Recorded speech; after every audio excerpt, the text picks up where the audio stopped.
जानिए देसी जुगाड़ से कैसे हार गया चुनौतियों का पहाड़। जी हां, पूरी दुनिया हैरान है 17 दिन बाद चमत्कार कैसे हो गया। जहां अमेरिकी मशीन फेल, वहां संकरे पाइप से रेड माइनर्स ने कैसे चीर दी सुरंग। ये आपको एनिमेशन के जरिए आइए समझाने की कोशिश करते हैं कि कैसे 12 वर्कर्स की मेहनत ने ये काम पूरा कर दिया जिसके आगे बड़ी बड़ी मशीनें फेल हो गई थी।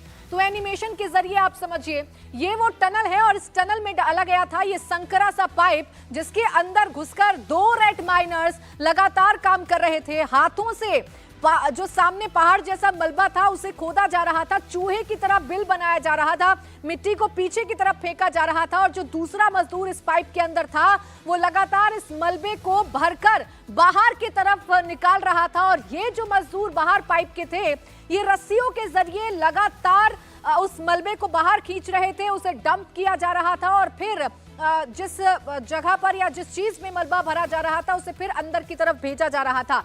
तो कुछ इस तरीके से रेड माइनर्स ने अपना काम पूरा किया और टोटल 24 घंटे से कुछ ज्यादा का वक्त उन्हें लगा, लेकिन 24 घंटे बाद वो खुशखबरी सामने आ गई कि रेड माइनर्स ने अपना काम पूरा कर दिया है। और जो मलबा पहाड़ जैसा मलबा लग रहा था, जो चुनौतियों से भरा हुआ मलबा लग रहा था, जिसे चीरकर मजदूरों तक पहुंचने के लिए 17 दिन का वक्त लगा, वो मलबा भी आखिरकार हार गया और रेड माइनर्स ने वो कारनामा करके दिखाया जिसकी बदौलत आज 41 मजदूर सकुशल हैं, बाहर हैं, अस्पताल में हैं, जिनको फिलहाल मॉनिटरिंग में रखा गया है कि ऐसा तो नहीं कि इतने दिन अंदर रहने पर उनकी कोई तबियत में खराबी ना हो। लेकिन रेड माइनर्स ने कैसे अपना काम पूरा किया ये आपको हम इस एनिमेशन के जरिए समझा रहे हैं। ये वो पाइप, ऐसी पाइप थी जिसके अंदर 2 रेड माइनर्स थे। एक रेड माइनर खुदाई कर रहा था लगातार, दूसरे रेड माइनर का काम यह था कि खुदाई के बाद जो मलबा पीछे की तरफ धकेला जा रहा है उस मलबे को ट्रॉली में भरा जाए और ट्रॉली में भरकर उसे बाहर की तरफ धक्का दिया जाए। बाहर जो 4 रेड माइनर्स काम कर रहे थे वो रेड माइनर्स का काम यह था कि जो ट्रॉली अंदर की तरफ से आ रही है उसे जल्दी से जल्दी बाहर निकाला जाए और उससे मलबे को डंप करके यानी मलबे को खाली करके उस ट्रॉली को फिर से अंदर भेज दिया जाए ताकि मलबे को साथ के साथ बाहर निकाला जाए। 12 लोगों की टीम थी, अगर एक रेड माइनर थकता था तो उसे रिप्लेस तुरंत कर दिया जाता था ताकि तेजी में कमी ना आए। अब जिन रेड माइनर्स ने इस मुश्किल काम को अंजाम दिया उनसे इंडिया टीवी संवाददाता मनीष प्रसाद ने एक्सक्लूसिव बातचीत की है, आपको सुनवाते हैं। 17 दिन का लंबा रेस्क्यू ऑपरेशन, देश के इतिहास में पहली बार ऐसा हुआ जब टनल के अंदर 41 जिंदगियां फंसी और उनको बचाने के लिए जद्दोजहद की गई। अमेरिकन ऑगर मशीन से लेकर सभी टेक्नोलॉजी का इस्तेमाल किया गया लेकिन सब विफल हो गया। अब ऐसे में अहम भूमिका के तौर पर आए मैनुअल ड्रिलिंग करने के लिए आप इन्हें मैनुअल जैक पुशर या फिर रैट माइनर कह लीजिए। और ये वो रैट माइनर की 12 लोगों की टीम है जिन्होंने काम किया 24 घंटे और 9 मीटर का पूरा जो चट्टानी मलबा था उसको तोड़ते हुए वो ब्रेक थ्रू करते हुए पहुंच गए 41 जिंदगियों के पास। क्या नाम है आपका? सर मेरा नाम वकील हसन है। वकील हसन साहब, पहले तो आप ये बता दीजिए कि आप रैट माइनर्स, सब लोगों की निगाहें आप पर थी, आपकी टीम में कौन कौन है और कैसे इस ऑपरेशन को अंजाम दिया आपने? सर मुझे लगा कि मेरी टीम में 12 लोग हैं और सब बिल्कुल एक्सपर्ट है, जो जिस काम के लिए आए थे उससे बिल्कुल एक्सपर्ट है। कोई भी किसी चीज़ की उसमें वो नहीं है कि मैं किसी को कम लेके आया, सब एक्सपर्ट है। अच्छा, एक बार अपने पूरी टीम मेंबर से आप मिलवा दीजिए, कौन कौन है, सबके नाम बता दीजिए, कौन टनल के अंदर गया था, सब जानकारी। सर ये 5 लड़के हैं, 2, 3, 4 और ये 5, ठीक है। ये टनल के अंदर गए थे जिस वक्त मजदूर से मिले, मतलब फाइनली ये लोग अंदर गए थे टनल। नाम क्या क्या जरा बता दीजिए आप जल्दी। नासिर खान, मोनू कुमार, फिरोज अहमद, नसीम अहमद, इरशाद खान, ये 5 लोग अंदर गए थे। और बाकी पूरी टीम मेंबर्स कौन कौन है आपके 12 सदस्य में? बाकी ये क्या ना, अंकुर हो गया, ये सौरभ और जतिन और देवेंद्र और ये हमारे मुन्ना भाई हैं, ये सुपरस्टार। अब आप ये आप समझिए कि कल से बहुत सारे इनको कॉल्स आए, लोगों ने इनको बहुत शाबाशी दी। हम आपको बताते हैं कि दरअसल ये ऑपरेशन हुआ कैसे। मुन्ना कुरैशी, आप कैसे पहुंचे अंदर, क्या हुआ, और जब ये पूरा रेस्क्यू शुरू हुआ तो पाइप के अंदर कैसे गए, कितना टाइम लगा? हमें 26 घंटे लगे हैं। हम 3 बजे लगे थे और अपने 7-8 बजे हट गए थे, 5 बजे हट गए थे। बाकी फिर दूसरी टीम का काम था और हम इसे पत्थर को काटते थे, स्टील भी काटते थे जो भी प्रॉब्लम आती थी हम उसे अपने सॉल्व करके और आगे चलते चले जाते थे। अच्छा, उस पाइप के अंदर घुसना तो बहुत मुश्किल था ना, तो कैसे पहुंचे आप? कितने मीटर तक काम किया? कितना मीटर कठिन था? हमने 18 मीटर काम करा था, 60 मीटर टोटल काम था, जिसमें 18 मीटर हमने करा था।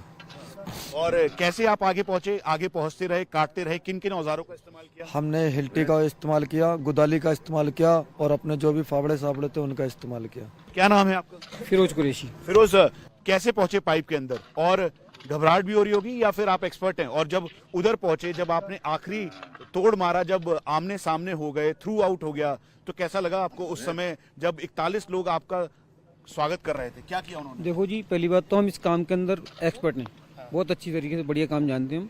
और हमारा काम क्या है, यही काम करते हैं हम। जब हम पाइप के अंदर गए, हमने देखा काफ़ी वहाँ पर पत्थर है, बहुत कुछ है। देखने के बाद पर हमें कुछ नहीं लगा, हमने सोचा निकाल देंगे। धीरे धीरे से काटते रहे, कुछ सरियाँ आई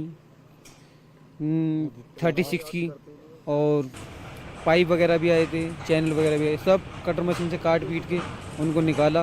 पत्थर काटते रहे, जैसे जैसे काटते रहे, पाइप पुश करते रहे, धीरे धीरे आगे बढ़ते गए। मुश्किल बहुत थी, चुनौतियां बहुत ज्यादा थी।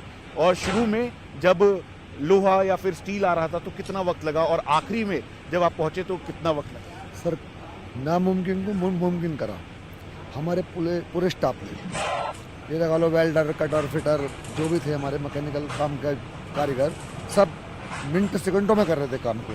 24 घंटे 48 घंटे बराबर कंटिन्यू सब ड्यूटी दे। जो ये 41 अंदर लोग थे, जब आप अंदर खुदाई कर रहे थे, जब आप पहुंचे वहां पे, जब आखिरी छीनी मार रहे थे, तो सबसे पहले तस्वीर किसने देखी थी? मतलब जो आखिरी जो हथौड़ा था एक तरीके से उस पे, वो किसने देखा था? मैंने। क्या हुआ था उस समय? उस समय सर बहुत अच्छी फीलिंग आई थी। नासिर नाम है। नासिर, क्या हुआ था उस समय हुआ क्या था, मैंने जो सब्बल जो मारा था, तो उन्होंने सब्बल के लिए देख लिया, जो सरिया मैंने पार करा, उसी सरिये पे वो भागे हुए चले आए। थोड़ी सी आवाज़ भी बहुत ना के बराबर आवाज़ आ रही थी उसमें से। जगह बनाई अपनी, कुछ हमने अंदर को खींचा, कुछ बाहर से उन्होंने खींचा। उसके बाद उनके पास पहुंचे, उन्होंने बहुत अच्छे से हमारा वेलकम किया। क्या किया उन्होंने? उनके पास जो स्टॉक था खाने पीने का, उन्होंने पानी है, सेब वगैरह हैं, ये खिलाए हमें, और बहुत ज़्यादा खुश थे सर। अच्छा, रैट माइनर्स क्यों कहते हैं? सर रैट माइनर्स एक्चुअली ये चूहा बोरिंग टेक्निक है। जैसे चूहा खोद खोद के मिट्टी पीछे फेंकता है, उसी तरीके और आगे बढ़ता रहता है। सेम एज इट, वही अपनी भी मेथड है कि हम मिट्टी खोदते हैं, वो पीछे फेंकते हैं, फिर आगे बढ़ते हैं, वही मेथड है सेम। तो आपने रेड माइनर्स के जबानी सुना कि कैसे उन्होंने इस पूरे कारनामे को करके दिखाया, और इस कारनामे को करने के बाद उनके चेहरे पर जो खुशी है, जो संतोष का भाव है, वो ये बता रहा है कि कैसे पूरी देश की जो उम्मीदें थी इन रेड माइनर्स पर ही टिकी हुई थी, और रेड माइनर्स ने इन उम्मीदों को पूरा किया और महज 24 से 26 घंटे में अपना ये ऑपरेशन, अपना ये रेस्क्यू मिशन कंप्लीट कर दिया, और 41 मजदूरों तक पहुंचकर फिर एनडीआरएफ और एसडीआरएफ ने मदद करके उन्हें बाहर निकाला। इस पूरे ऑपरेशन में एनडीआरएफ का रोल भी बेहद अहम था। रेड माइनर्स की टीम ने मलबा हटाया तो एनडीआरएफ की टीम ने मजदूरों को टनल से बाहर निकाला। एनडीआरएफ ने कैसे टनल से बाहर निकाला, कैसे एनडीआरएफ ने इस मुश्किल समझ में आ रहे काम को संभव करके दिखाया, आपको एक एनिमेशन के जरिए समझाने की कोशिश करते हैं। देखिए, होल में 900 mm का पाइप डाला गया था। स्ट्रेचर के साथ एनडीआरएफ के जो लोग थे वो बाहर खींच रहे थे मजदूरों को, उनके साथ मेडिकल और पैरामेडिक्स की जो टीम थी वो मौजूद थी। और पाइप के जरिए, देखिए, सबसे कामगार जो मेथड साबित हुआ वही ये पाइप है। फाइनल ड्रिलिंग जैसे ही पूरी हुई, इस पाइप को पुश किया गया और उस छोर तक पहुंचा दिया गया जहां पर मजदूर पिछले 17 दिन से फंसे हुए थे, जहां पर मजदूर पिछले 17 दिनों से संघर्ष कर रहे थे। इस पाइप से स्क्रॉल करते हुए एनडीआरएफ के जो जवान हैं इस छोर पर निकले, यानी कि इस छोर पर पहुंचे जहां पर मजदूर उनका इंतजार कर रहे थे। मजदूरों को ये बताया गया, उन्हें समझाया गया कि अब आपको चिंता करने की जरूरत नहीं है, हम आप तक पहुंच चुके हैं और आपको बहुत जल्द बाहर निकाल लिया जाएगा। एनडीआरएफ के जवान जैसे ही मजदूरों के पास पहुंचे, मजदूरों ने उनका जोरदार स्वागत किया, क्योंकि एक उम्मीद उनके मन में जागी कि अब वो बाहर निकल पाएंगे। और एनडीआरएफ के जवानों ने ये संभव करके दिखाया और इन मजदूरों को बाहर निकाल लिया। एनडीआरएफ की टीम की तरफ से मजदूरों तक सबसे पहले मनमोहन सिंह रावत पहुंचे। मनमोहन सिंह रावत ने मनीष प्रसाद से खास बातचीत की, उन्होंने क्या कहा आपको सुनवाते हैं। ये वो टीम है जो अंदर गई, पाइप के अंदर जाकर उन वर्कर्स के पास पहुंची और कॉन्फिडेंस बिल्डअप कर एक एक करके बाहर निकाला। क्या नाम है आपका? सर, मेरा नाम मनमोहन सिंह रावत है। मनमोहन जी, अब ये बता दीजिए, जब आप पहुंचे तो किस स्पेस को के अंदर से गए, वहां पहुंचे तो क्या देखा, कैसी हालत थी, सब कुछ बताइए। सर मैं सबसे पहले जब टनल के अंदर गया, लीड क्लाइंबर में ही था, तो जाने के बाद जब मैं वहां पहुंचा तो लोगों में एक आशय थी, एक भरपूर जोश था कि अब हमारे पास हमारे जो जवान है, एनडीआरएफ के जवान है, वो पहुंच चुके हैं और हमारी मदद के लिए उन्होंने जाते ही उन्होंने जयकारा किया, जोर से बोला कि एनडीआरएफ की जय हो, और उनमें जोश था सर। और जब आप उस पाइप के अंदर से जा रहे थे, कैसे गए आप पाइप के अंदर, क्या क्रॉल करते हुए गए? जब मैं पाइप के अंदर गया तो मैं क्रॉलिंग होके गया, मैं सेफ्टी नी पैड थे, एल्बो पैड थे, नी पैड थे, पूरी सेफ्टी के साथ हेलमेट, हेडलाइट, क्रॉलिंग करके मैं अंदर गया था सर। और जब आप क्रॉलिंग कर रहे थे, पाइप तो 32 सेंटीमीटर सर, का था। सर। जब आप क्रॉल कर रहे थे तो जैसे उस जगह पर पहुंचे तो कैसे बाहर निकले और सब आपने आपको देखा तो क्या हुआ उस समय? जैसे मैं सर लास्ट एंड पे पहुंचा, उस फ्लोर पे पहुंचा, तो मैं जाते ही देखा कि सबसे पहले मैं उनको बोला कि मैं एनडीआरएफ की टीम पहुंच चुकी है, आप लोग खुश रहिए, अपना पैनिक मत होइए, हम पहुंच चुके हैं आपकी सहायता के लिए। और फिर जब निकाल रहे थे आप एक एक करके, कैसे निकाला उनको? सर सबसे पहले हमने क्या किया, जब वहां पहुंचे तो सबसे पहले रोप थ्रो किया, नोटेड रोप बनाया और एक किनारे से उनको नोटेड रोप के माध्यम से उनको बोला कि क्लाइंब कीजिए, और स्ट्रेचर के माध्यम से पूरी सेफ्टी के साथ स्ट्रेचर के माध्यम से, और जो नेक्स्ट उस साइड थे वो हमारे जो साइकार थे वो अपना बिले के मदद से उन्होंने स्ट्रेचर के मदद से बाहर निकाला था सर। आप? मेरा नाम सुरेश सिंह। आप उसे खींच रहे थे रस्सी को, कैसे खींच रहे थे, कैसे नॉट बांधा? नॉट हम बेसिकली हम जो बेसिक ट्रेनिंग में लेते हैं हम नॉट सेम बाना है, ये वहाँ पे नॉट से डिले कर रहे थे, हम उनको टाइट कर रहे थे। तो इतना बड़ा रेस्क्यू ऑपरेशन सफल होना किसी करिश्मे से कम नहीं था। जितना बड़ा संकट था उतना बड़ा रेस्क्यू ऑपरेशन चला। इस ऑपरेशन के दौरान सेंट्रल वॉर रूम ने कैसे काम किया ये आपको बताएंगे, लेकिन इससे पहले आपको पुष्कर सिंह धामी उत्तराखंड के मुख्यमंत्री की तस्वीर दिखा रहे हैं। मुख्यमंत्री अभी मिलने पहुंचे अस्पताल में उन मजदूरों से जिन्होंने 17 दिन जिंदगी की जंग लड़ी, और अब देखिए उनका कैसे स्वागत किया जा रहा है। ये मिशन कितना इंपॉर्टेंट था और ये मिशन कितना मुश्किल था, इन तस्वीरों को देखकर आपके खुद समझ में आएगा, और मुख्यमंत्री कैसे लगातार कैंपेन करते रहे ये भी देखकर समझ में आता है। लेकिन कैसे मुख्यमंत्री कैंप कर रहे थे और कैसे केंद्र सरकार इस पर नजर बनाए हुए थी, कैसे काम करता है सेंट्रल वॉर रूम, आइए आपको बताते हैं। 24 घंटे से भी कम वक्त में सेंट्रल वॉर रूम बना दिया गया था। अमेरिका से ऑकर मशीन मंगाने का फैसला हो या मिशन में रेड माइनर्स को लगाने का फैसला, सारे फैसले मिनटों में लिए जा रहे थे। 21 से ज्यादा एजेंसियों से तालमेल हुआ, 408 घंटे तक नॉनस्टॉप काम चलता रहा। मोदी सरकार के मंत्री से लेकर पीएमओ के बड़े बड़े अफसर तक ग्राउंड जीरो पर पहुंचे और तब तक हार नहीं मानी जब तक मिशन पूरा नहीं हो गया। सबसे ज्यादा जरूरी था केंद्र और राज्य सरकार का कोऑर्डिनेशन, जो भरपूर इस पूरी घटना में देखने को मिला है। 17 दिन बाद टनल से बाहर निकले मजदूरों का अब उनके घर में इंतजार किया जा रहा है। यूपी के श्रावस्ती के रहने वाले श्रमिक रामसुंदर की पत्नी ने क्या कहा, आइए आपको सुनवाते हैं। जब वो सुरंग में से निकलती घर पे कॉल कर रहे थे तो हम उनसे बात करें। तो अब कैसा लग रहा है आपको? अब अच्छा लग रहा है। सरकार सभी सब मतलब जितने कर्मचारी वहाँ पे काम कर रहे थे उनको हमारी तरफ से बहुत ढेर सारे। अभी कितनी खुशी है, पूरे गांव में कितनी खुशी है? हमारा बहुत खुश हैं हम सभी, पूरे गांव पूरे मोहल्ले में।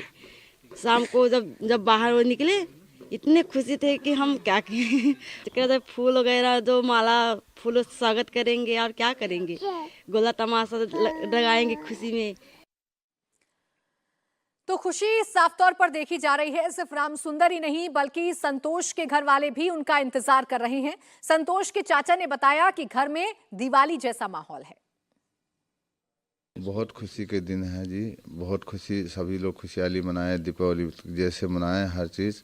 सुबह सुबह के टाइम है, हर कोई मतलब सारे रौनक सी पहले हो रहा था।